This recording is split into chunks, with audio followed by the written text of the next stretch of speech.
Welcome to another edition of Fair Territory, and I thought after the deadline things would get quieter, wouldn't have as much to talk about. Ha!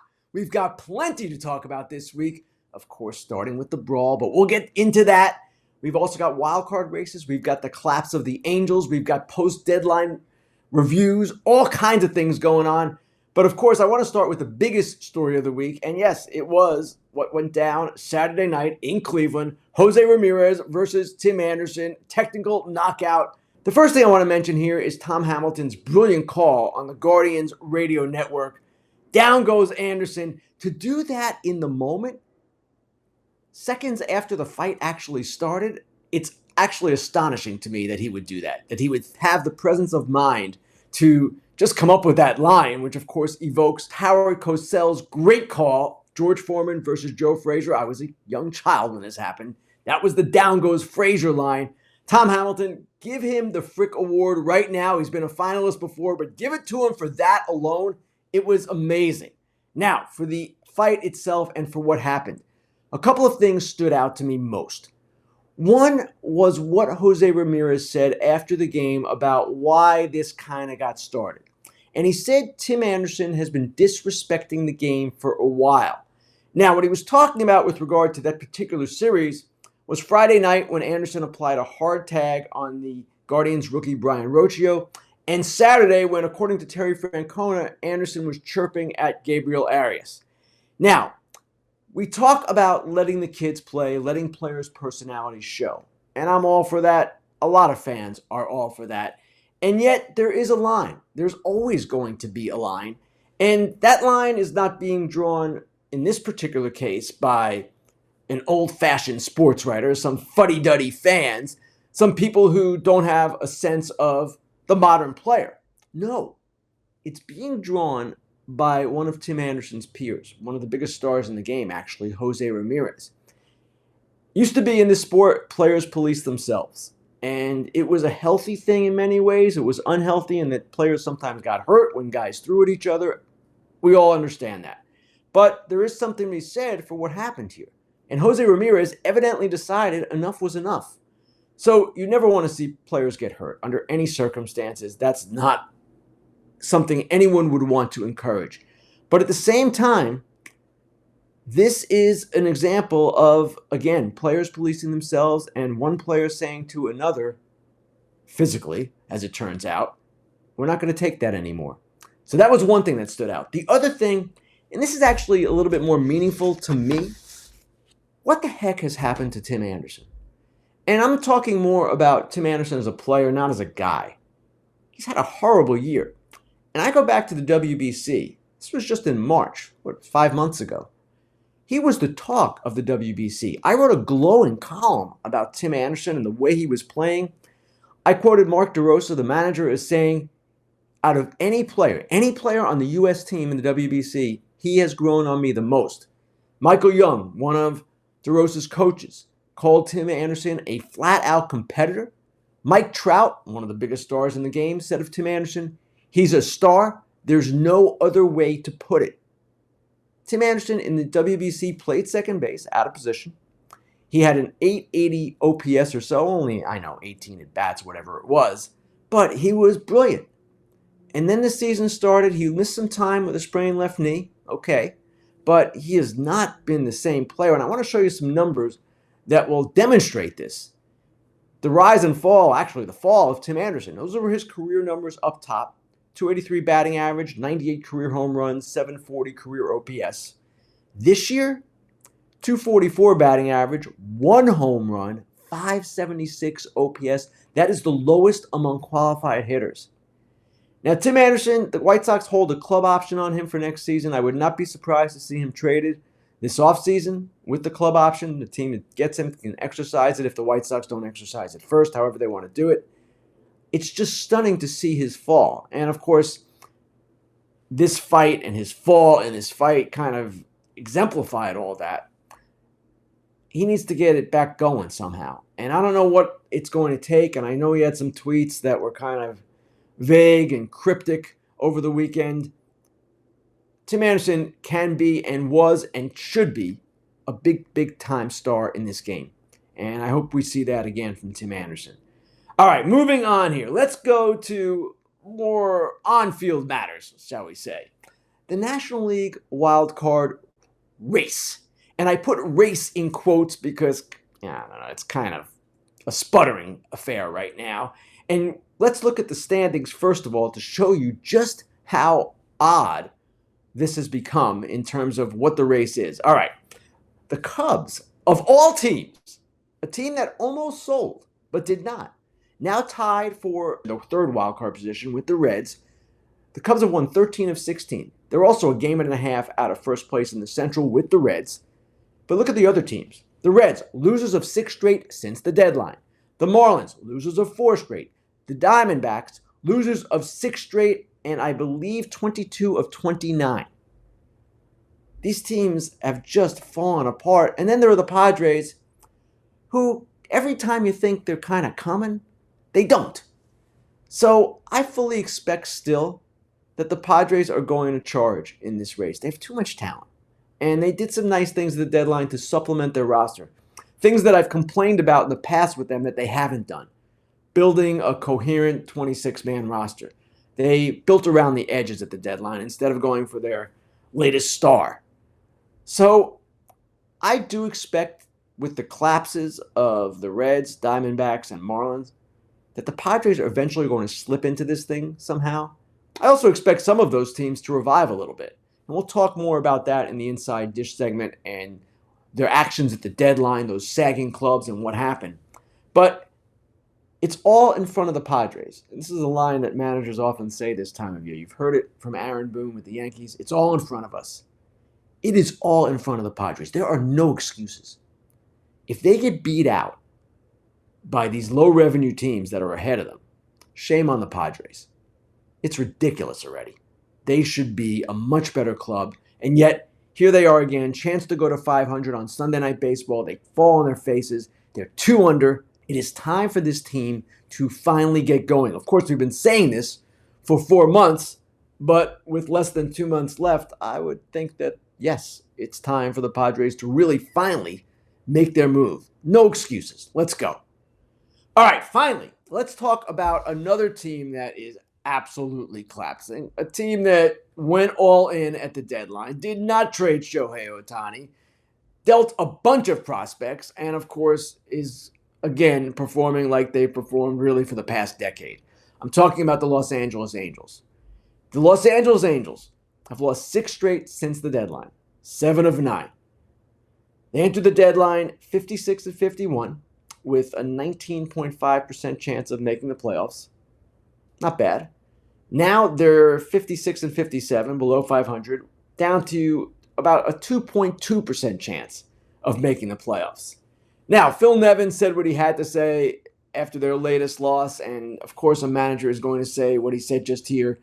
I want you to take a look at this quote. Here's Phil Nevin. I know everybody is now done with us and counted us out. That's fine. We've got 26 guys in there plus staff that know we have it. They know we're still there. They know what's in front of us. There's that phrase. Phil Nevin is right, but here's the problem. The Angels still don't have Mike Trout. He should be back at some point in the next couple of weeks. And the other problem is their schedule is rough. Let's take a look at what they've got right in front of them pretty much for the rest of this month. 3 versus the Giants, 3 at Houston, 3 at Texas, their 2 biggest division rivals and 2 likely playoff teams. Actually, these are all likely playoff teams. Then 3 at home against Tampa Bay, 3 at home against Cincinnati. That is really difficult. That's 15 games ahead of them. So we all knew the danger of the Angels' strategy in keeping Ohtani and trading for all the pieces that they did. And the danger was that they might not get there. They probably would not get there. The odds were against them. They had basically a 1 in 5 chance, if that. But here they are. It's already disintegrated faster than anyone could have imagined. Will they play meaningful games in September? I'm not so sure at this point. And while the Angels might say, okay, we traded a ton of prospects, but really we didn't have a great system. And of the prospects we traded, probably only the catcher, Edgar Quero, was the only big-time guy. He went to the White Sox in the Giolito trade, with Ronaldo Lopez coming back as well. Okay, that's fine. But here's the flaw in that theory. One, if you keep all those players, some of them will develop into better players than you think. It will also keep your depth intact for future trades when you actually might have a better chance of doing some things.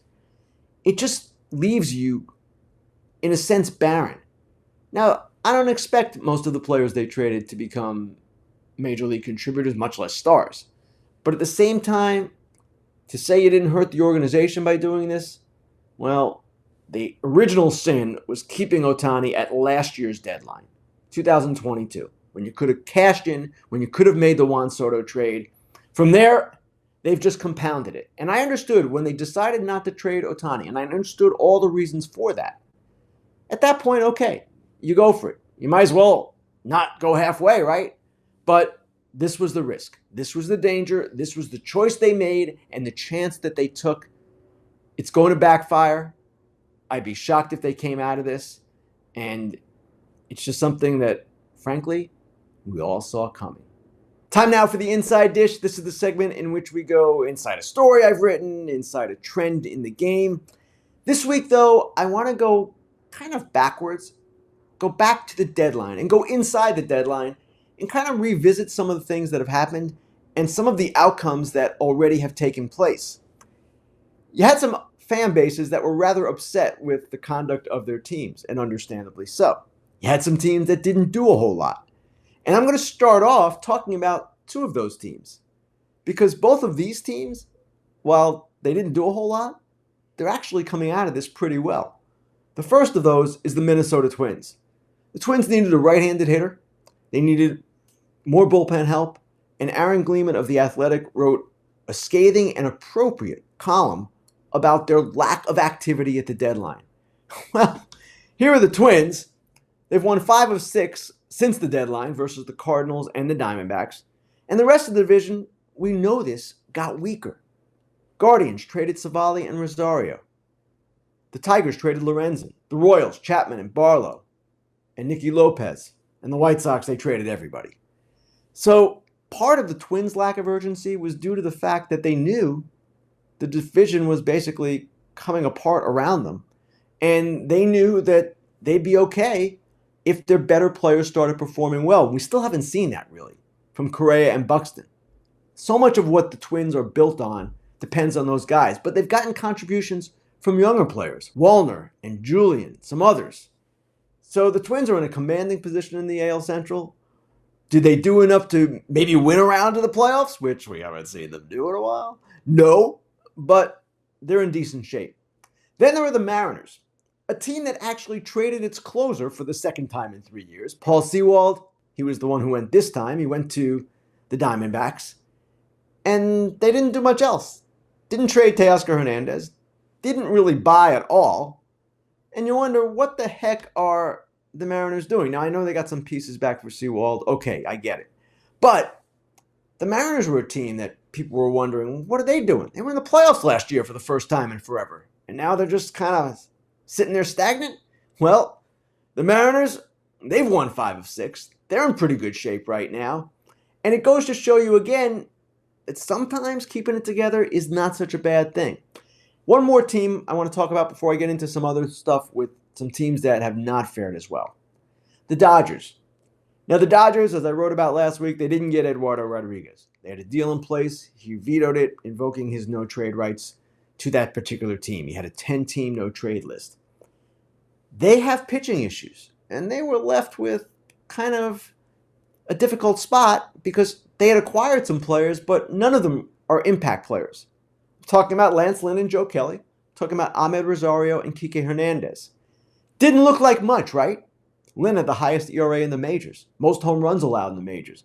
He has since made 2 really good starts for the Dodgers, one on Sunday Night Baseball against the Padres. Joe Kelly, he'll be a little up and down always, I guess, but he'll contribute to that bullpen. And Rosario and Hernandez have done exactly what the Dodgers wanted them to do, which was help their right-handed lineup. So these teams, while it seems like they didn't do a whole lot or didn't do all that they wanted, they still came out of it okay. But the real issue for me concerns teams that fail to get starting pitching help. And I guess the Dodgers would count in that group because they didn't get much or anything beyond Lance Lynn. But I'm really talking about the Reds. I'm talking about the Diamondbacks, the Braves to a certain extent, though they were really only looking for depth. And I'm talking about the Red Sox. I wrote about the Red Sox on Monday and Heimblum's approach at the deadline. I know a lot of their fans are frustrated, and I understand where they're coming from.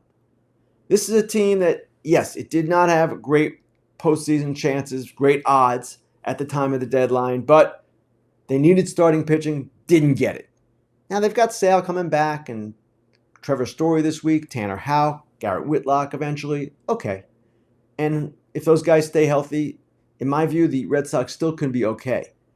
But you needed starting pitching, you didn't get it. Same with the Reds, same with the Diamondbacks. Now, the one thing I will say on behalf of all of these teams, and the one thing that fans have a hard time maybe seeing because they're so focused on their own club, is that the market was indeed terrible. It was really thin on starting pitchers, and especially controllable starting pitchers, guys you can have for multiple years. Only one of them really was moved. I'm not counting the Mets' $43.3 million Twins, Justin Verlander and Max Scherzer. They're in a separate category. Scherzer became a multi-year guy when he agreed not to opt out. Verlander did have a year left. They're different. They're so expensive, and those deals were so unusual, I don't really see them as controllable starting pitchers in the classic sense. The one that was traded was Aaron Savali. He went from Cleveland to Tampa Bay. Kind of a coup for Tampa Bay, but they gave up a really good prospect, Kyle Manzardo, to get him. And then there's Lance Lynn, who has an $18 million club option. He's controllable. I don't know, at the time of the trade, the Dodgers thought they'd ever pick up that option. They might be reconsidering that now. We'll see how that turns out. But those kinds of pitchers were not available. Now, that said, the Reds have a really young staff. They started a kid yesterday in his major league debut, gave up home runs on his first two pitches. First two pitches. The Diamondbacks, they addressed their bullpen. They acquired Tommy Pham, but they didn't get a starter. They have a lot of young starters as well behind Gallen and Kelly. They needed that. And the Red Sox, I've addressed already. We talked about them. We know they needed starting pitching. In this market, with the supply so limited, and with the rentals, okay, but no top of the rotation difference makers in that group, someone was going to get shut out. Certain teams were going to miss. The Orioles did not miss. They got their guy. The Phillies got their guy. And credit to those teams that did act and get starting pitchers. The Rangers, of course, with Montgomery on top of Scherzer. But it was simple market dynamics that created an atmosphere in which not everyone was going to get what they wanted. And while I'm not excusing the teams that did not get the starting pitching help that they needed, and remember, Dylan Cease, controllable, not traded. Mitch Keller, controllable, not traded. The Seattle youngsters, not traded. So none of those guys went because the prices were so high. And yet, if you're the Reds, you're running out of pitching. If you're the Diamondbacks, you're in that same range. And even the Orioles, sure, they got Jack Flaherty. They're going to have issues in September and maybe October with innings limits and guys getting tired and all of that. They've already demoted Tyler Wells. So the market contributed to a lot of this. And, of course, in some cases, it's fair to criticize the front offices for not having the foresight and maybe the courage to go out and get the starting pitching that they needed. All of this is still yet to play out in full. I always say this about trades. You can't evaluate them in the moment. You can't evaluate them after 2 weeks. And really, the only time you can start evaluating is once the season ends and we know what happened with that particular outcome for that particular team. Did they make the playoffs or not? That said, we've seen some interesting early trends, and we'll be tracking them as the season continues. Dude and Dork of the Week, I'm going to throw a little bit of a curveball at you this week, but we'll get to that. We're going to start off with the Dude of the Week. This is a pretty straight choice. Not necessarily a shocker if you're paying attention. But this guy was a 28th round draft choice. 28th round doesn't even exist anymore. This was in 2017. Came out of Eastern High School in Voorhees, New Jersey. I'm talking about Davis Schneider, who came up for the Blue Jays and just was on fire all weekend. Let's look at what he did. 9 for 13. 9 for 13.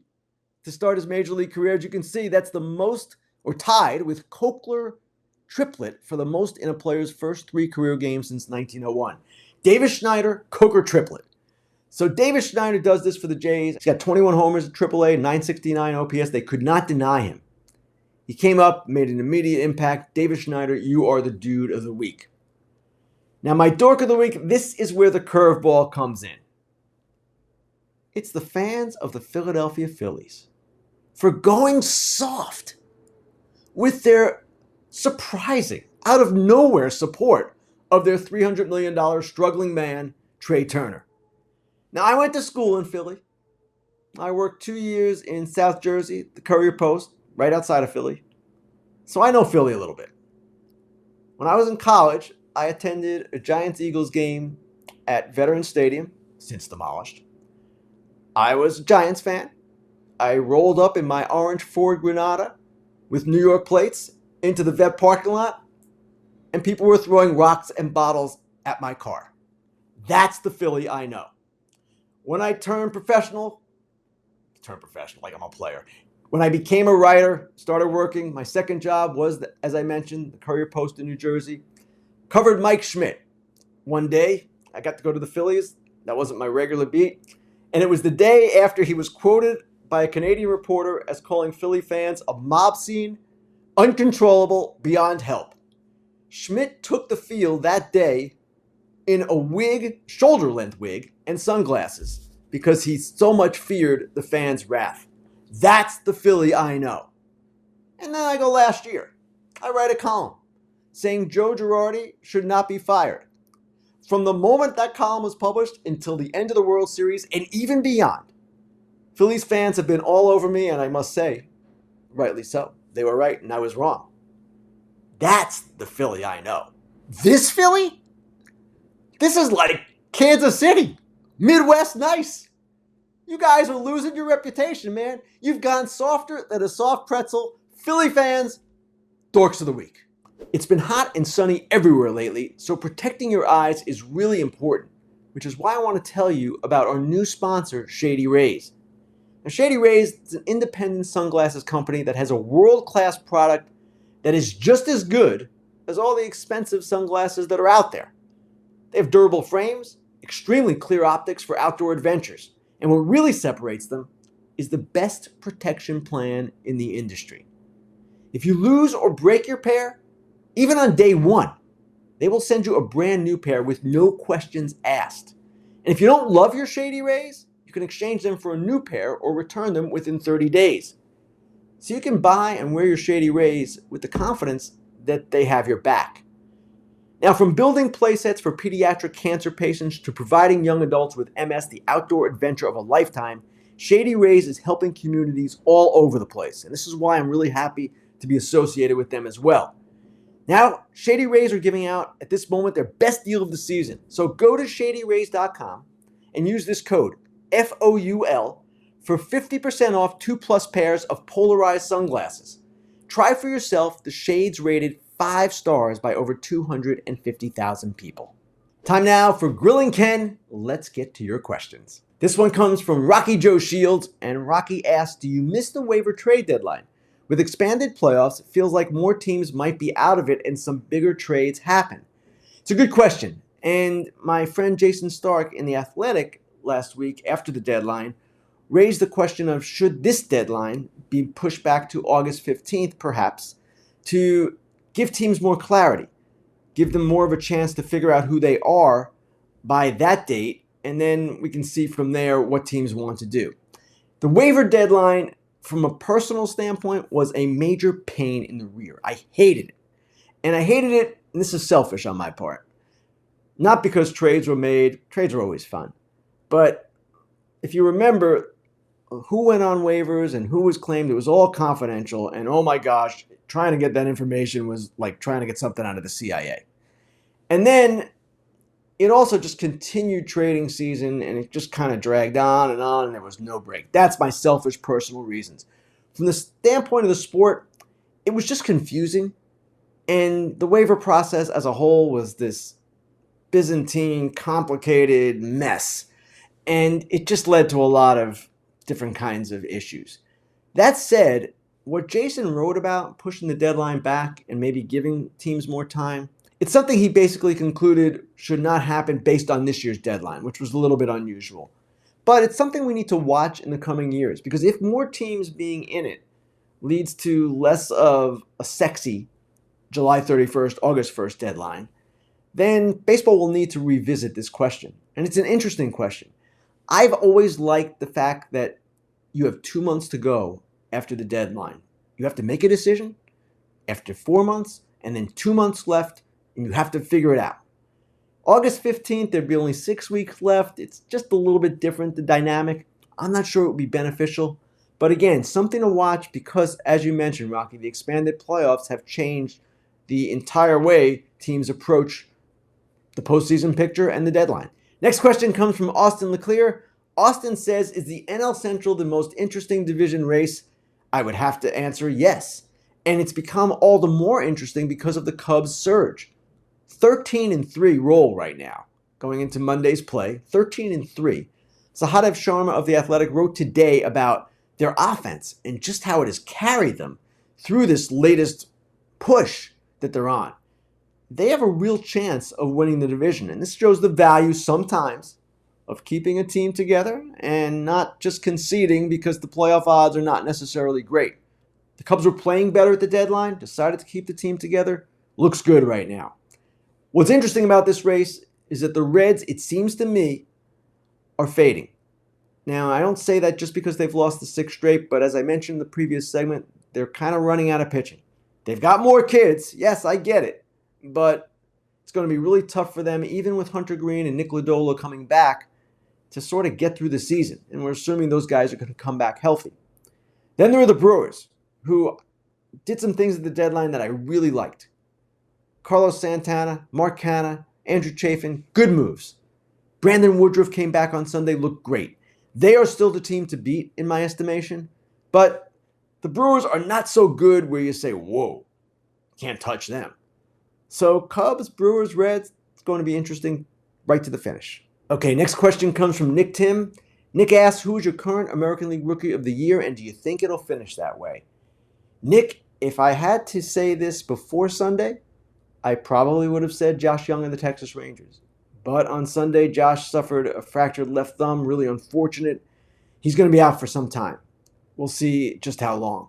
So without him dominating the picture, and I'm not even sure he was dominating, it's a very large group of candidates. And I want to take a look at some of those names right now, and you'll see just how close this race is. These are just the hitters. I'm excluding Yennier Cano of the Orioles, the great reliever, the all-star. He's had a tremendous season. But look at these OPSs for different American League rookies, minimum 250 plate appearances. That's Luke Raley of the Rays. He's the top guy in OPS, 862. Yoshida of the Red Sox, you might have a funny feeling about Japanese players who are major leaguers over there coming over and being rookies here. Whatever. He's got an 847 OPS. He's had a great year. Tristan Casas has really come on, 832 OPS. Josh Young next, 813. Gunnar Henderson of the Orioles, 808, the lowest of that group, and yet probably, I don't even know if it's probably, the best defensive player along with Young, and a guy who has meant an awful lot to a first-place team, a team with the best record in the American League. So I would say this comes down to the final 6 weeks, or 8 weeks, wherever we are now, and we'll see who plays the best. Josh Young probably will not get it now because he's going to miss so much time, but it's a really good race, really great crop of rookies in the American League. And finally, a two-part question from Luke. Luke asked, were you named after Ken the Barbie doll? And second, have you seen the movie and what are your thoughts? Luke, I was not named after Ken the Barbie doll. Now, granted, I was born at a time when I guess Barbie was popular, and it's conceivable that my mother would have said, let's name him after... No, she did not do that. My dad did not do that. Not named after Ken, and I have not seen the Barbie movie, and I will not see the Barbie movie. I'm out on that. Not going to see any movie during the season anyway. Thanks for the question, though. Looking ahead, this Saturday on Fox, we've got Braves at Mets. Well, one of those two teams is worth watching, and I would imagine when the Fox schedule makers put together their schedule, they were thinking, wow, this will be a really fun matchup. It might have been before the Mets traded Scherzer, Verlander, Tommy Pham, Mark Canha, David Robertson. Now it's not looking so sexy, but we're going to get a look, certainly, at the Braves MVP candidates, Acuna being the leading one. But Matt Olson, do not overlook him. He's had an amazing year as well. So that's coming up. Now, next week, there will be no show, no Fair Territory. I'm taking a week off. So we'll be back with you in 2 weeks. And I want to thank everyone, as always, for their questions, for listening. You can watch us and subscribe to us on YouTube. You can listen to us on, well, wherever you get your podcasts, and subscribe to us that way as well. We will talk to you guys in 2 weeks. Thanks again. Hey FT Live fam, if you're new to the party on the BetMGM Sports app, enter the promo code FOUL, F-O-U-L, for up to $1,000 back if your first bet loses. It's simple. Ready? Download the BetMGM Sports app on iOS or Android, or visit BetMGM.com. Sign up and deposit into your newly created account. Place your first bet offer and receive up to $1,000 back in bonus bets if it loses. If the bet does lose, your bonus bets will be available once the wager is settled. Gotta use the bonus code FOUL.